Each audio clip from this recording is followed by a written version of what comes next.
Hi guys, welcome to Pakistani fan reaction. तो कैसे हैं आप सब। मेरा नाम वजहात है, मेरा नाम नदीम। चैनल पर नहीं हो तो चैनल को सब्सक्राइब कर लें ताकि आपको आने वाले अच्छी वीडियोस का नोटिफिकेशन टाइम से मिलते रहे। तो यार बहुत ही बड़ी खबर निकल कर आ रही है, अब इंडिया के अंदर बनेंगे फाइटर जेट्स के इंजन। फ्रांस ने इस चीज की सम्मति दे दी है। न कर यार, हाँ ना बाबा, ये तो बहुत बड़ी बात है क्या वजह मतलब वही कि ना, फाइटर जेट तैयारों के इंजन इंडिया में बनेंगे। बहुत बड़ी बात निकल कर आ रही है यार। ये तो वीडियो देखे तब पता लगे, तो इतने वीडियो का लिंक आप लोग मिल जाएगा डिस्क्रिप्शन में। काउंट करते 3 2 1 एंड स्टार्ट। भारत तक अब नए अंदाज में इंजन, सब कुछ चीज ही इंजन होता है। वही मेन चीज जहाज का इंजन है।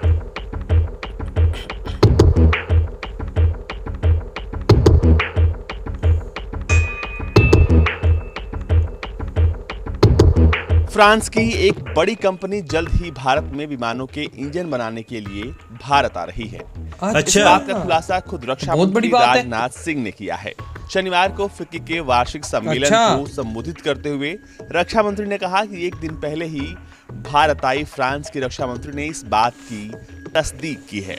फिक्की के कार्यक्रम को संबोधित करते हुए रक्षा मंत्री खुद आई हैं। रूस हो या अमेरिका या फिर फ्रांस, सभी देशों को दो टूक कह दिया है कि भारत अब हथियार आयात नहीं करेगा बल्कि खुद भारत में ही तैयार करेगा। इसके लिए अगर कोई विदेशी कंपनी चाहती है तो भारत की किसी कंपनी के साथ वो साझेदारी कर सकती है या फिर खुद यहाँ आकर हथियारों का प्लांट लगा सकती है। रक्षा मंत्री ने कहा कि माना जाता है कि अमेरिका उस देश को अपना मित्र मानता है और उससे हथियार खरीदता है, लेकिन अब अमेरिका भी भारत की बात मानने को तैयार हो गया है। यहाँ तक कि रूस के साथ मिलकर भारत अब अमेठी में 6 लाख राइफल बनाने जा रहा है।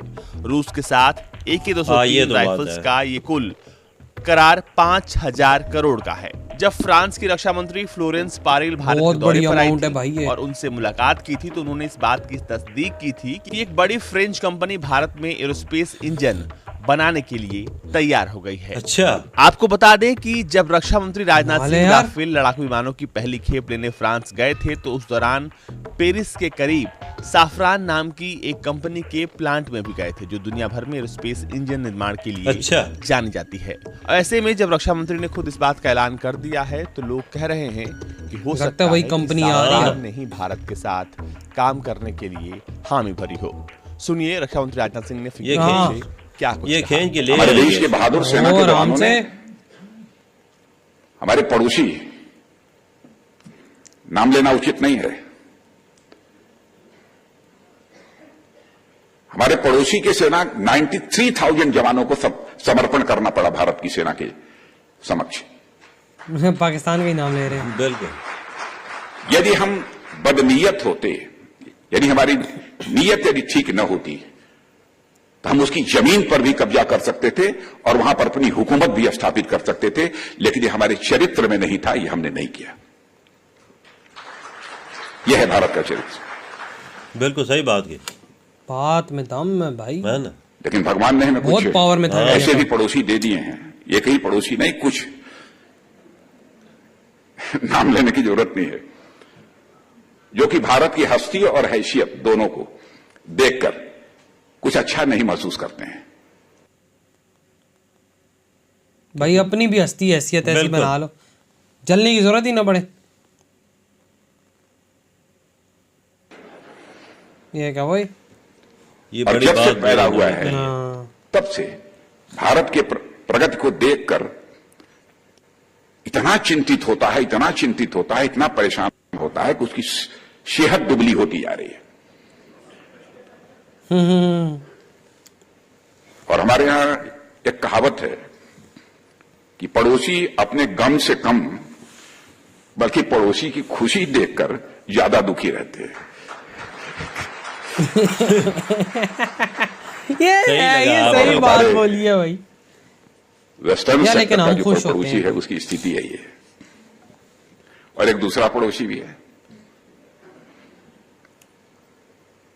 वह भी नए नए प्रपंच रचता रहता है। और आप जानते हैं कि दुनिया के अधिकांश देश भारत के मित्र हैं। और देवियों सज्जनों, इस सच्चाई को आपको स्वीकार करना पड़ेगा। अंतर्राष्ट्रीय जगत में भारत की प्रतिष्ठा बढ़ी है, सही का, भारत की हैसियत बढ़ी है। पहले इंटरनेशनल फोरम पर भारत जब बोलता था भारत की बातों को उतनी गंभीरतापूर्वक नहीं लिया जाता था, लेकिन आज भारत यदि अंतर्राष्ट्रीय मंचों पर बोलता है तो भारत की बात को गंभीरतापूर्वक लिया जाता है, बिल्कुल सुना जाता है। पावर में आया ना भाई, पावर में आया ना। और मैं कह सकता हूं कि दुनिया के अधिकांश देश इसमें भारत के मित्र हैं। दुनिया के कई देशों में जाने का अवसर प्राप्त होता है, वहां के डिफेंस मिनिस्टर, फॉरेन मिनिस्टर, इनके साथ तो बात होती ही है। हेड ऑफ द स्टेट्स जो हैं कई देशों में, चाहे वो अमेरिका हो, चाहे वो हमारा फ्रांस हो, जापान हो, सभी हेड ऑफ द स्टेट से भी मुझे मिलने का अवसर प्राप्त हुआ है और उनके साथ भी हमारी काफी बातचीत हुई है। मैंने देखा है क्या भारत के प्रति उनका भाव है। हाल में ही देखा होगा कि अमेरिका आया था यहां पर, यानी अमेरिका का डिफेंस मिनिस्टर रूस आके गया, और कल ही फ्रांस के भी डिफेंस मिनिस्टर यहां पर आए। सही कहा यार, ये बात बड़े बड़े कंट्रीज आ रहे हैं। हमने हर मित्र देश से यह कहा है कि देखिए, हम भारत की सुरक्षा को ध्यान में रखकर भारत की जो रक्षा सामग्रियां हैं, यानी हमारे प्लेटफॉर्म्स, वेपन्स, एमिनिशंस, यह सब हम भारत में ही बनाना चाहते हैं। यह स्पष्ट संदेश अमेरिका को भी दिया है, रूस को भी दिया है। और कल फ्रांस आया था, फ्रांस की डिफेंस मिनिस्टर आई थे, उनको भी इस बात पे ताली है, इस बात पे ताली है इंडिया के लिए, क्योंकि आप जानते हैं कि रिलेशंस कैसे बनते हैं इंटरनेशनल लेवल। इस बात पे ताली है भाई। अब सबसे बड़ा एक्सपोर्टर अमेरिका है।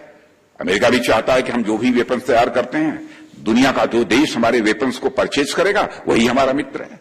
लेकिन ना, हम मित्रता भी कायम रखेंगे, लेकिन दो टूक शब्दों में हम उनको बतलाकर रखेंगे कि अब जो कुछ भी बनाना होगा हम अपनी भारत की धरती पर अपने सारे रक्षा सामग्री बनाएंगे, प्लेटफॉर्म्स, वेपन्स, एमिनिशंस यहीं बनाएंगे। कैसी बात कह दी है ओ माई के बच्चे। ओ भाई, ये राजनाथ सिंह क्या बोल गया यार। मतलब कि कहता है कि अमेरिका है कि दुनिया का कोई भी कंट्री है, मुंह पे बोला है। ये जाहिर सी बात है, अगर ये इसका ये चलता है तो भाई अमेरिका में भी ट्रांसलेटर बैठे बता सकते हैं, इसने ये बात बोली है। कहते हैं कि मैंने अमेरिका को भी ये बात बोली है, हम लोग वेपन एनिमेशन जो भी इंडिया के अंदर बनाएंगे। या तुम लोगों ने बनाने तो आओ, इधर आओ, फैक्ट्री लगाओ हमारे देश के अंदर, तुम लोग यहाँ पे बना के दो हमें। ये देखो ना कितनी बड़ी बात है, कितनी बड़ी बात। और इस बात के लिए मैं कसम से दिल से मैंने क्लैपिंग मारी है राजनाथ सिंह के लिए कि भाई उसने ये काम और ये चीज सारे देशों को बोली कि इंडिया के अंदर बनेगा और कहीं नहीं, हम लेंगे नहीं। इसको कहते हैं कि अपने मतलब के देश के अंदर पावर में लाना अपने आप को। ये देखो रशिया को भी कैसा खींच के लाए, रशिया की भी जो राइफलें बनेगी वो इंडिया में बनेगी। हाँ ना, पता नहीं कितने हजार करोड़ का वो प्रोजेक्ट 7 लाख बनेगी। बिल्कुल, वजह तो और भी हो सकता है, बढ़ सकता है। जाहिर सी बात है, फ्रांस की जो आई है उनको भी ये बात बोली है, और तो तब भी उसने बोला कि भाई हम लोग इंजन इधर बनाएंगे इंडिया के अंदर, देखो ना आपको बना के देंगे। इंडिया गए थे ना फ्रांस के दौरे पे, उन्होंने उस मैदे फैक्ट्री का दौरा किया था उन्होंने, तो उधर सब कुछ देखा उनको। भाई अंदाजा लगाओ वो यार, मैं यकीन मानो इस बंदे का फैन हो गया हूँ आज दिल से, जो इसने बात आज बोली है ना, यकीन मानो दिल से फैन हो गया कि भाई मैंने कहता ही मैंने साफ सबको बोला इधर बनेगा और कहीं नहीं बनेगा, इंडिया देश में और किधर भी नहीं बनेगा। हम नहीं लेते, हम नहीं लेते। कहते हैं हमने दोस्ती भी कायम रखनी है और इन चीजों में भी हमने रहना है। और भाई ये बहुत जबरदस्त, इसको कहते हैं आत्मनिर्भर भारत, क्योंकि यार हम जैसे देश, यार वो कहते हैं हमारा भी नाम बीच में ले रहे थे, अब मैं उस पर क्या जिक्र करूं, लेकिन हम लोग भी इस चीज को फॉलो कर सकते हैं। कम से कम इंडिया को थोड़ा सा फॉलो तो करके देखें यार, कि दुनिया का हर देश उधर आ रहा है। हाँ, क्या इंडिया हमसे पीछे था पाकिस्तान से, बिल्कुल आगे कैसे गया, इस चीज को फॉलो करें। हाँ फॉलो करें। देखिए पहले इन्होंने स्टेप लिया क्या है भाई, इंडिया ने आखिर पहला स्टेप ऐसा लिया क्या है, फिर उसी स्टेप को इन्हें ऐसा ऐसा बढ़े, इनको फॉलो करके कम से कम सीख लो यार, पड़ोसियों से कुछ सीख लेना चाहिए, अच्छी बातें सीख लें। हम लोग भाई होते हैं, हम लोग तो नीचे लग जाते हैं सबके जाके भाई। वो ये देखो ये वेपन बोल रहा है ना, वजह हमारे पास तो जो चीज खत्म होती है ना, हम चाइना की तरफ देखते हैं कि उधर से इंपोर्ट होगी, तो भारत देखो, भारत क्या कर रहा है यार, वाह भाई वाह, जबरदस्त। तो यार आप लोग बता, आपके क्या थॉट है, इधर वीडियो खत्म करते, तो बहुत ज्यादा खैर।